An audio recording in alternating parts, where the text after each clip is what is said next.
Hello everyone. Today Joe is going to change this tire for you, and we're going to demonstrate this home-built tire changer. First thing we noticed is our Schmutz can is leaking, and that's because our Schmutz froze, expanded, and broke our Schmutz can. So we're going to have to come up with another one of those. I think that was a peanut can. It was full of peanuts. So I'll definitely have to buy more peanuts, which I'm okay with. All right. So one of the first things we considered was where to mount the tire changer. And where you mount it has to be a really strong base. So poured this cement pad. What we have here is, this is covered in rubber because it's just a bolt under there, and that makes a lip that keeps the tire from sliding out. We covered that with rubber for the same reason that this is all neoprene and this is all neoprene plastic. From a cutting board. From a cutting board, yeah. We actually bought cutting boards from Walmart to cut these pieces out. And there's a thin layer there that's also part of a cutting board. So we wanted to be able to do aluminum wheels without scratching them up. So Joe's going to change this tire, and I'm going to explain how it works and why we did things we did. So Joe, might as well get started. You got that valve out yet? No, not yet. Okay, so one mistake I made, if you look at this, you'll see that adjustment, you see the adjusting holes there? That adjustment is in the top hole, and that is just a standard truck tire, and that's the hole that makes this whole contraption work best. So basically we need holes up higher if we're going to do bigger tires, or we can shorten this, and that's what I'm going to do. I'm going to take about 2.5 inches out of here. Okay, so what we have here up here is we have just holes and pins. You know, it's got a little ball detent on there, and then each one of these holes is 1/2 inch apart, which means, you know, if you go 1/2 inch on this side and 1/2 inch on that side, that makes an inch difference. So we can go from 20-inch down to 12-inch tires. So these hooks, when you drop the tire down on it and the rim hits here, then as you crank these tight, the rim just slides up and goes right into the hooks. So it makes it pretty easy to set them up. So we have two that are just the hooks that slide up against pins. On this one, this is actually parts that we stole from a car jack. So with this adjustment here, when you crank this all the way out, the handle comes farther and farther out, which I didn't really like. We could have switched these so the handle always stays here, and this piece just travels up and down the threads. There's two problems with that. Cranking this left-handed tightens it up, which would have drove me nuts. The other thing is, this is actually a little bit of an advantage that this handle comes out as you loosen this, because if you're doing bigger tires, they're going to come out farther, and that moves the handle out so that the handle isn't interfering with the tire up here. So that's why that looks like that. As you crank that in, you can see this hook slides in. So as this slides in, it pushes the tires up into here, and of course the tires slide up into here. And then these nozzles on this funky manifold that we built, no matter where this hook goes, those nozzles always blow right up into the wheel to help set the bead. So that manifold comes around with this flexible hose, so as this manifold slides back and forth, of course this flexible hose allows it to. And this piece, I actually spent quite a bit of time getting these corners just right where it goes around the valve, and, you know, welded on some nuts. That's quite strong, but this valve, it was a hard valve to open and close. It's very stiff, which is why that linkage is so robust. And we really had to make a very strong mount for that, or it would just work itself loose and cause all kinds of problems. And so we have this, this is a 1 1/4 inch valve, and it's connected to this linkage here, which goes down here, which goes to this pedal, which is sprung with 4 bed springs. These springs, we wanted them to be adjustable. We wanted to be able to tighten them and loosen them as we need. Also, putting it together, it's a lot easier if you can put them together loose and then tighten them up. And goes out to the end of that. So when you step on this pedal, you want to step on that pedal, please, Joe? Yeah. Okay. Do it again slower. Okay. So you can see that it moves that, all that linkage. Do I let off? Yeah, now let it off and opens that valve. And that valve, of course, comes from the tank. Just make a quick note on this. We cut off a chunk of the threaded pipe and welded the pipe to this and then threaded the elbow to it. These black iron, these are just standard black iron fittings. These are cast, and if you weld this to this, you know what, it might hold, it might not. This is a pressure vessel, and if that blew off when this tank's up at 100 or 110 psi, that could be catastrophic. So I'm just saying that I wouldn't try to weld this right to the tank. So that gives us, if you follow it from the tank through the valve, around the flex hose, into the manifold, and up, and points right into the tire, and that helps us set our beads, and it works awesome. So this, on the bottom of the manifold, of course, is just a hook for hanging our hose so we're not picking it up off the ground all the time. This is air in, and we actually had these hoses coming in down here horizontally, and it looked a lot neater and tidier, but it was plumbed wrong, so I had to change it.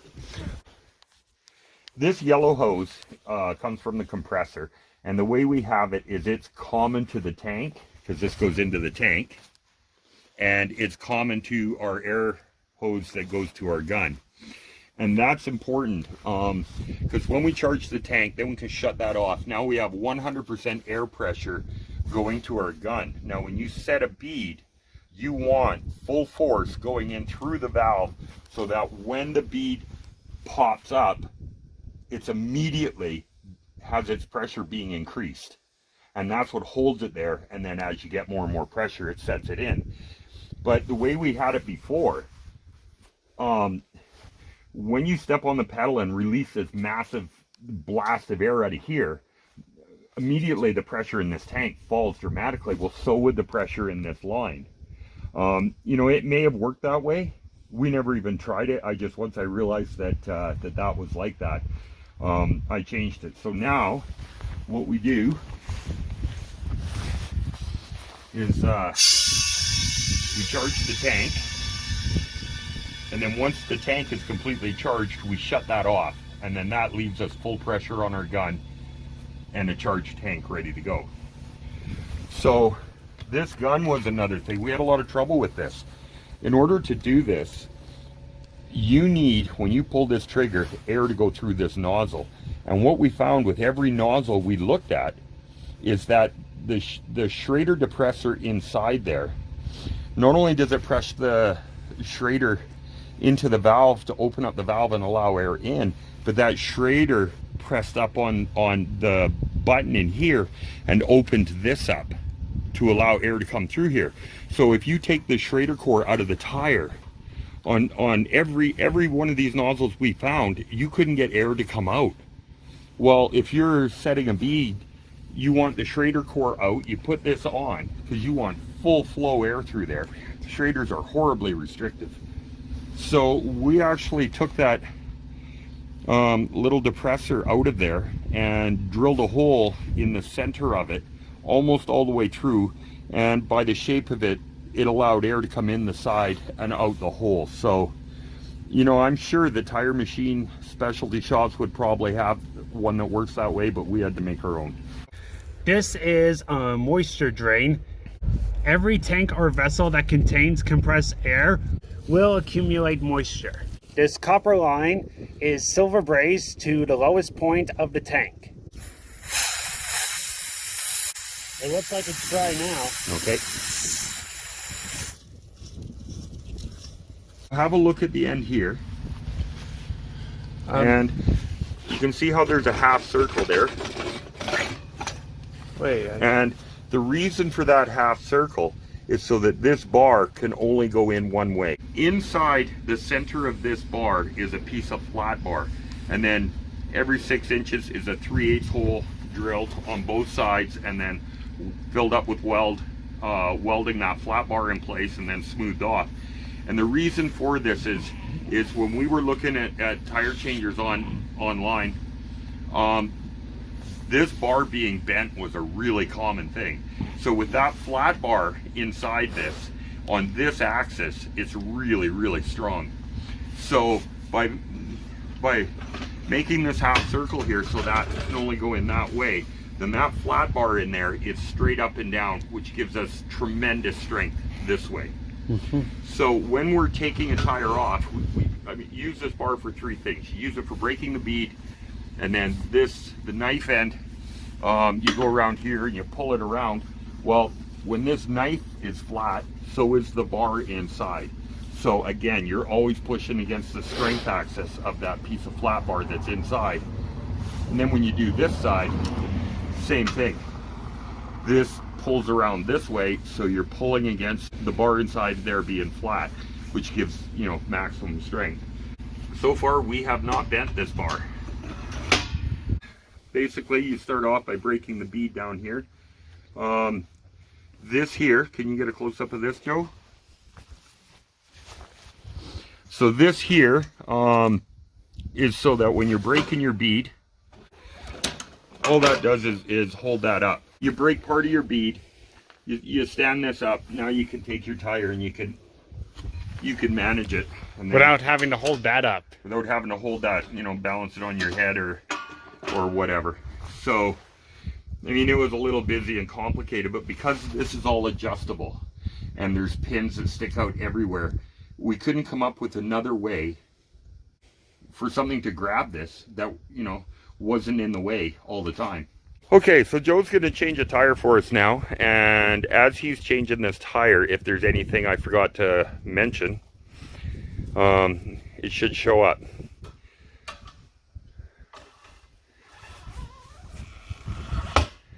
Okay, so one thing that we have figured out with this is not to try and pot the bead off on the first stroke. If you can get it to go down 1/8 or 1/4 of an inch, that's all you need, and then usually it gets easier if you just turn the tire a little bit.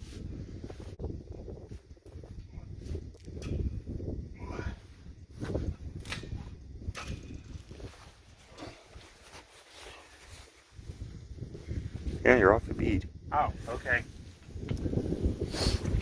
Wait, is this part off too? I don't know. Well, I think I did this part already. Yeah, but it's still on the bead there. Funny, it's not just popping right down like it usually does. The last tire I did, it just popped right off. Yeah.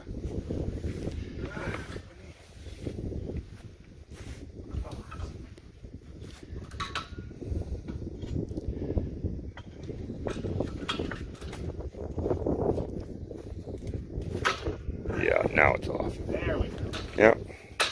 Have you already done the other side? Yeah.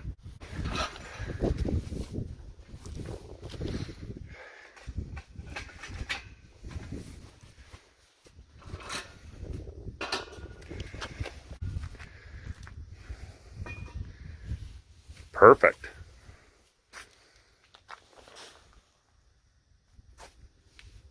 Yeah. Okay, so you see how the rim is on the ramp? This ramp is static, it's up against the pin. So as Joe cranks this in with his little vice apparatus, the tire here will slide up into that pin. And same on the third leg over there. So you're cranking it in, Joe? Yeah. And you can see how that just slips right down in there, and then this is slipped up into there, and same as the third wheel, third clamp, it's all hooked there. So that's all snug in there, and it clamps really well. It doesn't have to be very tight at all. There, see, it should flop over. Like Oh, yeah. Easy.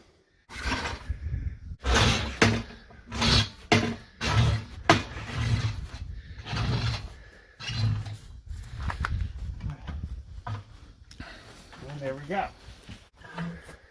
All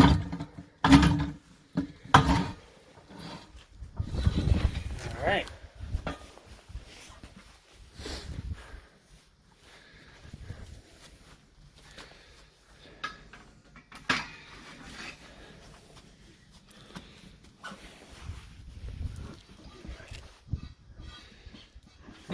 And there we go.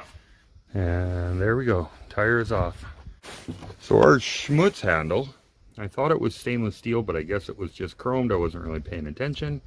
We left it in the Schmutz bottle and it rusted out really bad. So we're going to have to come up with another homemade Schmutz brush.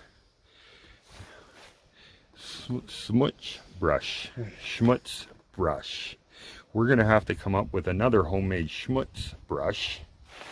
The reason we didn't buy one is because of where we live. This brush is almost $50 for a stupid little brush. So yeah, no, I made one.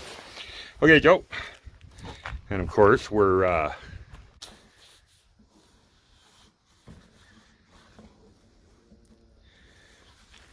okay. Okay.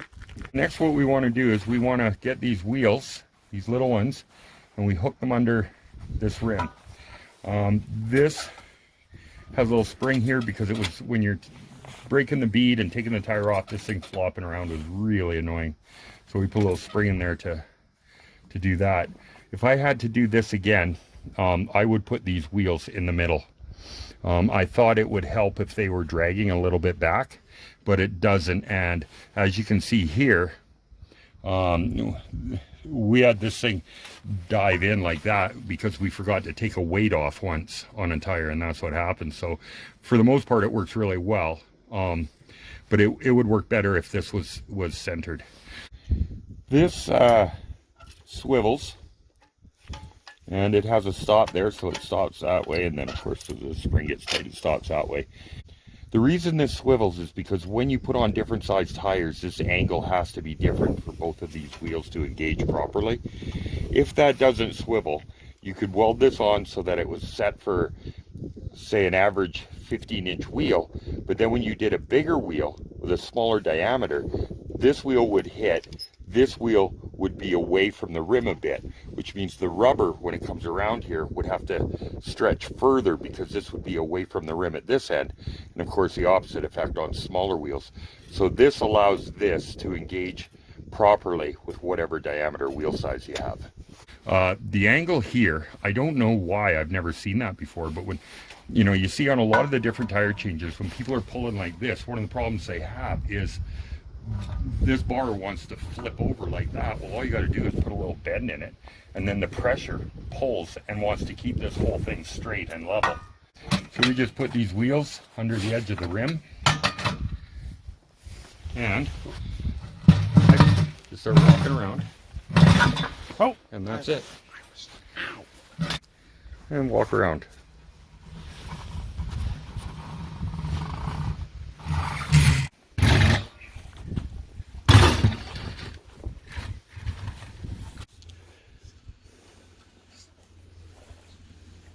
Cool.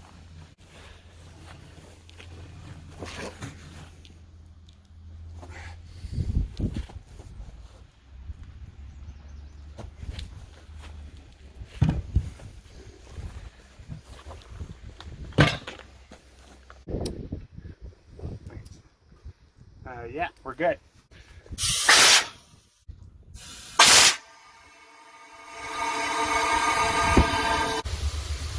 And that's all there is to it.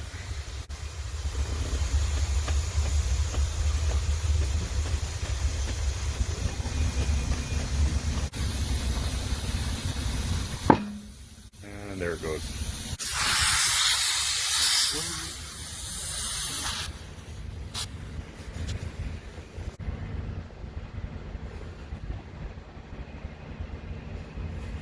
That's good. They just have to be barely snug. Okay. Okay, I'll pump it up. All right. And that's it. One tire changed. Okay, So that wasn't our best tire changing example. It's below freezing, and when you work in really cold weather, it makes the rubber stiff and hard to work with. If you have any questions, feel free to type in the comments below. Please subscribe. Have a nice day, everyone. So this holder, which holds this bar here, seemed like a good idea at the time. And sometimes it comes in pretty handy. Sometimes having the bar here just gets in the way. Perfect. Wait, was I supposed to look at the camera?